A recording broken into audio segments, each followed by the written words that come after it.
Listen students, so today we discuss G-Broglie wavelength and G-Broglie wavelength of electron. So இதை நம்ம எப்படி pronounce பண்ணுறோம் அப்படின்னா de Broglie wavelength, de Broglie. So இது வந்து ஒரு ஃப்ரெஞ்சோடைய சயின்டிஸ்டோட நேம்னால இந்த எல்ஐஇ அப்படிங்கிறத நம்ம ஷார்ட்டாக ஒய் டி ப்ராய் வேவ்லென்த்லாம் நம்ம ப்ரொனவுன்ஸ் பண்ணணும். It's okay. ஸோ ஆல்ரெடி இந்த லெசனுடைய ஸ்டார்டிங்கில் நம்ம என்ன ஸ்டடி பண்ணிகிட்டு இருக்கோம் அப்படின்னா ஸோ லைட்டுக்கு வந்து ரெண்டு விதமான கேரக்டர்ஸ் இருக்குது. ஸோ இப்போ நம்ம லைட்டை வந்து ஃபோட்டான்ஸுங்கிற ஒரு நேமில் இன்டிமேட் பண்ணுறோம். சம் ஆஃப் த சிச்சுவேஷனில் லைட் வந்து வேவ் நேச்சராக ஆக்ட் ஆகுது. சம் ஆஃப் த சிச்சுவேஷனில் எப்போ வந்து ஒரு ஆப்ஜெக்ட் கூட அந்த லைட் இன்ட்ராக்ட் ஆகுதோ ஸோ அப்போ வந்து light is behave like a particle நேச்சராக ஆக்ட் ஆகுது. ஓகே. ஸோ இப்போ நம்ம என்ன ஃபைண்ட் அவுட் பண்ணிட்டோம் அப்படின்னா லைட்டுக்கு வந்து பார்ட்டிக்கல் நேச்சர் இருக்குது, ரேடியேஷன்ஸ்க்கு பார்ட்டிக்கல் நேச்சர் இருக்குது அப்படிங்கிறத நம்ம எக்ஸ்பெரிமெண்டலாக ஃபோட்டோ எலக்ட்ரிக் எஃபெக்ட் நமக்கு ப்ரூவ் பண்ணிட்டு. ஓகே. ஸோ இப்போ இந்த டைமில் தான் டி ப்ராய் அப்படிங்கிற ஒரு சயின்டிஸ்ட் வந்து why should not the matter is behave like a இல்லை particle is behave like a wave natures. ஏன் வந்து பார்ட்டிக்கல் மீன்ஸ் எலக்ட்ரான், புரோட்டான், நியூட்ரான்ஸ்க்கெல்லாம் ஏன் வேவ் கேரக்டர்ஸ் எக்ஸிஸ்ட் ஆகக்கூடாது அப்படிலாம் நம்ம அப்படிங்கிற ஒரு கான்செப்டை வந்து டி ப்ராய்ங்கிற சயின்டிஸ்ட் வந்து கொண்டு வராங்க. ஏன்னா நேச்சர் எப்போதுமே சிமெட்ரிக்காக தான் விரும்பும். ரேடியேஷன்ஸ்க்கு பார்ட்டிக்கல் நேச்சர் இருந்துச்சுன்னா, அதாவது வேவ்க்கு பார்ட்டிக்கல் கேரக்டர்ஸ் இருந்துச்சுன்னா why should the particle have a wave characters ஏன் எக்ஸிஸ்ட் ஆக முடியாது? ஸோ இப்போ நம்ம ஏற்கனவே எதை படிச்சிருக்கோம், 19th சென்ச்சுரிஸுடைய எண்டிங்கில் 20th சென்ச்சுரிஸுடைய பிகினிங்கில் தான் ஒரு டால்டன்கிற சயின்டிஸ்ட் வந்து ஆட்டம் தான் வந்து லீஸ்ட் பார்ட்டிக்கல்னு சொன்னார். பட் ஆட்டம் வந்து ஒரு இன்டிவிசிபிள்னு சொன்னாங்க. பட் ஜே தாம்சன் வந்து atom is a divisible. So அதுக்குள்ள சப்பாட்டாமிக் பார்ட்டிகல்ஸ் இருக்குது, எலக்ட்ரான்ஸ், புரோட்டான்ஸ், நியூட்ரான்ஸுங்கிற சப்பாட்டாமிக் பார்ட்டிகல்ஸ் இருக்குது.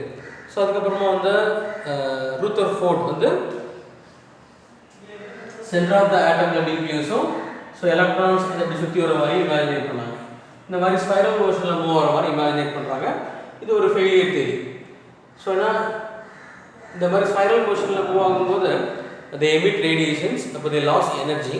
ஸோ அப்போ டுவர்ட்ஸ் தி நியூக்ளியஸ்க்குள்ள அந்த எலக்ட்ரான்ஸ் மூவ் ஆகணும். But the electrons R well stable.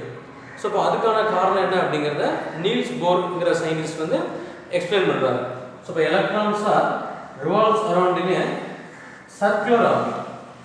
So அதுக்குன்னு ஒதுக்கப்பட்ட அலோடு ஆர்பிட்டில் மட்டும்தான் எலக்ட்ரான்ஸ் வந்து மூவ் ஆகுது.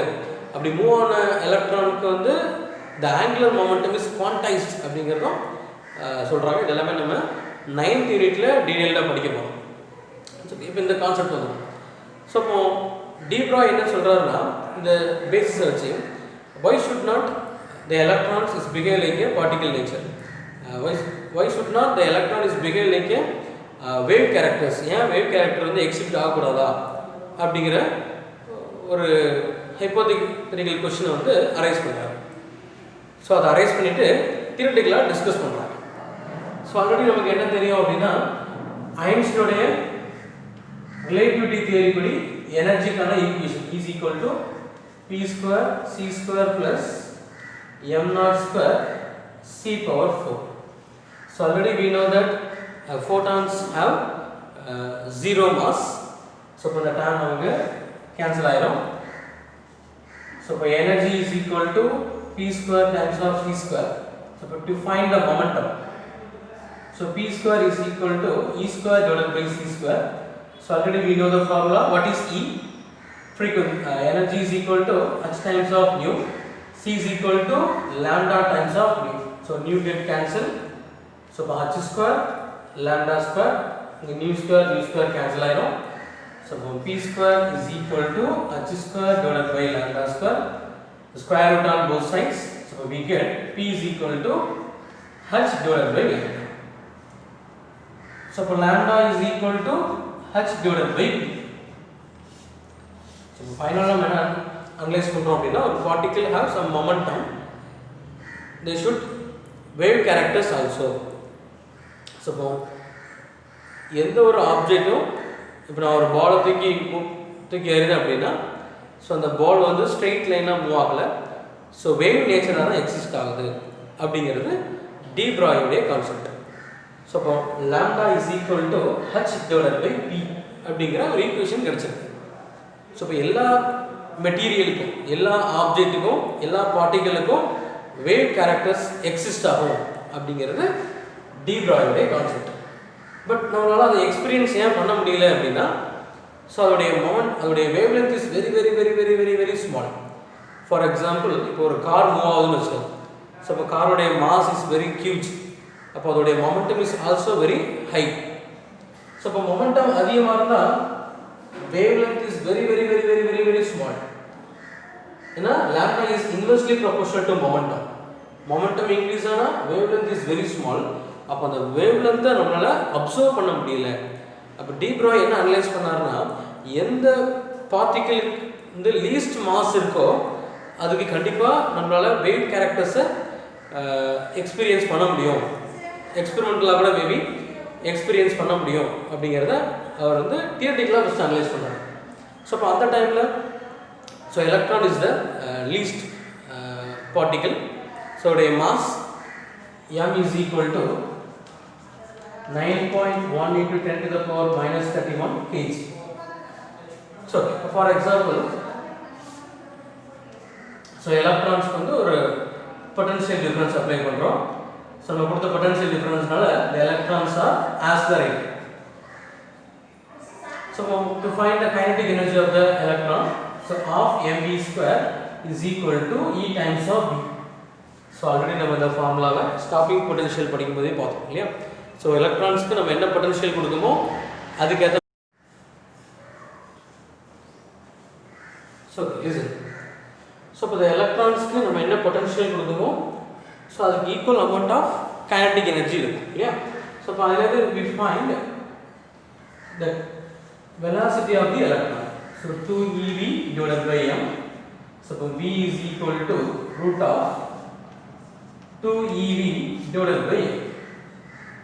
So already we know that lambda is equal to h divided by p. What is p? That is momentum, mass into velocity. Substitute the value of v in this equation. So for lambda is equal to h divided by m. The v oda value we substitute பண்றோம் 2ev divided by m. So இந்த m எப்படி பிரிக்கலாம்? root m into root m பிரிக்கலாம். root m cancel ஆச்சுன்னா so இப்போ lambda is equal to h divided by root of 2evm. so இப்போ இதில் hங்கிறது Planck constant, ங்கிறது charge of the electron, mங்கிறது mass of the electrons. so இது எல்லாமே constant. so v மட்டும்தான் variable. so இப்போ இந்த constant value ஃபுல்லா substitute பண்ணா we get so lambda is equal to 12.27 Armstrong divided by root v. So but depending upon the potential depend பண்ணி அதோட wavelength மாறுது. so for example இப்போ நம்ம எலக்ட்ரான்ஸ்க்கு ஒரு 100 வோல்ட் கொடுக்கணும் வச்சுக்கோங்க. so v is equal to 100 volt. so இப்போ 100 substitute பண்ணா root 100 ங்கிறது 10 ஆ மாறிடும். so இப்போ lambda is equal to 1.227 Armstrong. So நான் எலக்ட்ரானுக்கு 100 வோல்ட் கொடுத்து அதை ஆஸ்பிரேட் பண்ணும்போது the wavelength of the electron is nearly 1 Armstrong. So இப்போ எலக்ட்ரானுக்கு வேவ் கேரக்டர்ஸ் இருக்கு,